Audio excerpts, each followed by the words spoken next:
Hai Fauzul, balik lagi sama gue Vino Justian. Nah, kali ini nih, gue mau langsung bahas salah satu brand yang emang perkembangannya tuh luar biasa dahsyat banget ya. Nah, pasti teman-teman yang suka nongkrong gak asing sama namanya warung abnormal. Tapi pasti bagi sebagian orang yang emang otaknya bisnis tuh berpikir, kok warung abnormal bisa sampai sebesar ini sih? Ternyata ada loh cara ngebuka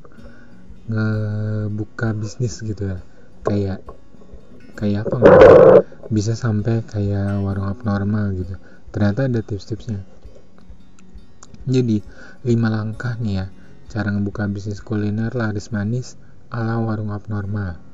Kalau yang dari gue lihat adalah pertama, mencari produk yang umum. Dimana produk yang umum ini yang kayak laku dijual gitu. Ciri khas mereka kan yang kayak Indomie dimodif gitu, juga kayak roti-rotian yang kayak roti bakar yang emang dimodif gitu ya, kayak makanan-makanan pinggir jalan sih. Produk yang umum ini biasanya emang orang-orang akan lebih kayak notice gitu, untuk lebih kayak daripada nongkrong di warung gitu yang kayak sekedar makan nggak bisa ngobrol karena harus ngantri sama orang yang makan. Kenapa nggak kayak di warung abnormal aja gitu, ada AC, free wifi, ada kayak pilihan game board juga. Itu menjadi sisi menariknya dari warung abnormal ini sendiri. Nah, berikutnya adalah buat diferensiasi produk.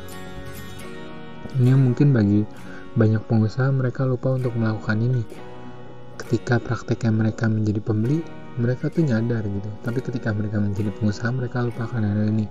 Kayak apa sih yang ngebedain kita daripada brand lain gitu?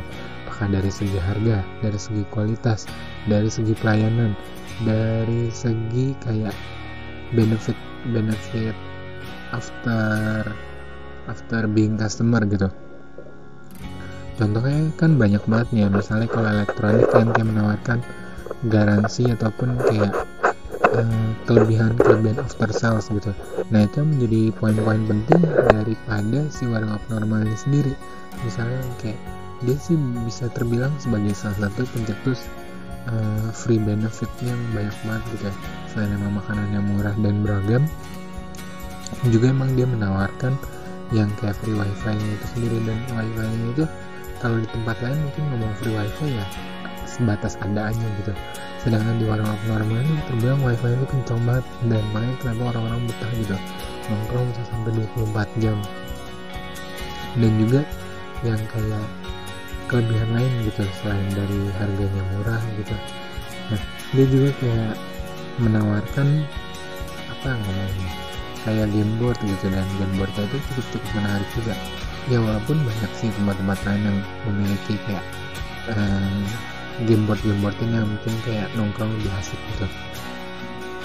Tapi warung abnormal bisa terbilang sebagai salah satu pencetus yang kekiniannya juga. Kalau dulu kan yang paling terkenal ada cafe strawberry. Nah, mungkin warung abnormal mengadaptasi dan mengembangkannya. Nah, yang ketiga berikutnya adalah lebih kepada beradaptasi. Nah, jadi beradaptasi ini sebenarnya penting banget ya. Kenapa sih beradaptasi itu penting? Kayak tadi gue bilang, karena adaptasi itu memang kayak bikin Janji Jiwa menjadi sebesar sekarang, Sour Sally menjadi sebesar sekarang dan bisa menjadi grup gitu. Nah, itu yang kayak ngomongnya gimana ya, beradaptasi itu berarti kan lebih kepada menyesuaikan kondisi pasar juga, menyesuaikan lidah customer juga, menyesuaikan apa yang lagi tren di pasar juga. Jadi sebenarnya poin adaptasi itu banyak banget. Yang pasti adalah mengetahui pasar gitu dan menyesuaikan diri dengan pasar gitu. Yang berikutnya adalah inovasi. Kenapa inovasi itu penting?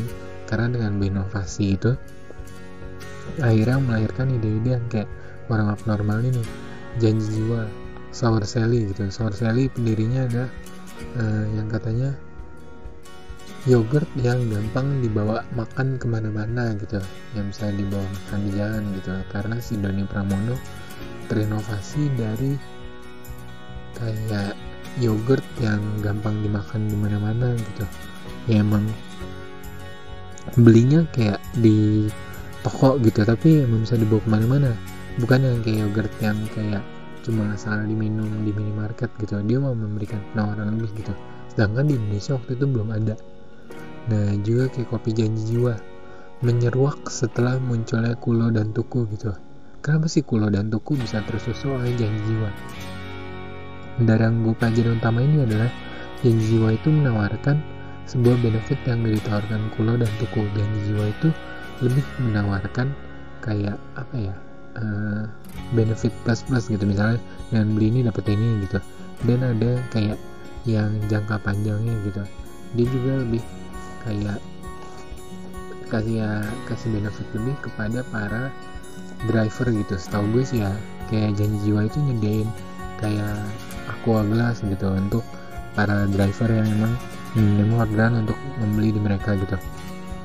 Nah itu akhirnya jadi kayak power of mouth gitu, untuk kayak menyarankan orang lain untuk beli Janji Jiwa gitu.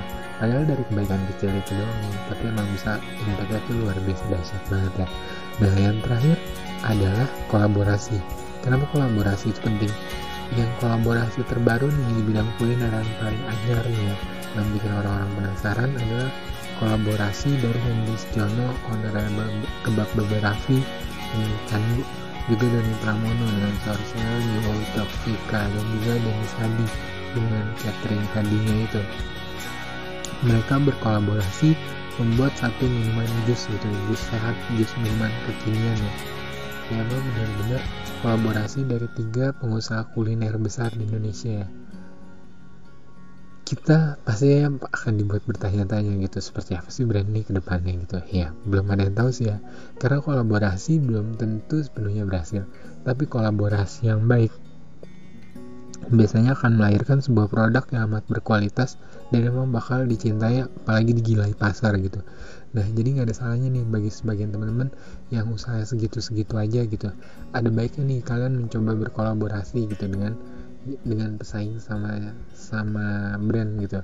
Nggak ada salahnya gitu ya, misalnya sama jual kopi gitu, tapi misalnya pasar-pasarnya kecil, bisa aja kalian mencari yang sejenis gitu ya, misalnya ada di 5 tempat, dan akhirnya kalian ngebangun satu brand, satu nama, dan akhirnya satu nama ini langsung ada di 5 kota, langsung nge-boom gitu. Nah nggak ada salahnya juga, itu cara kolaborasi yang epic banget sih ya.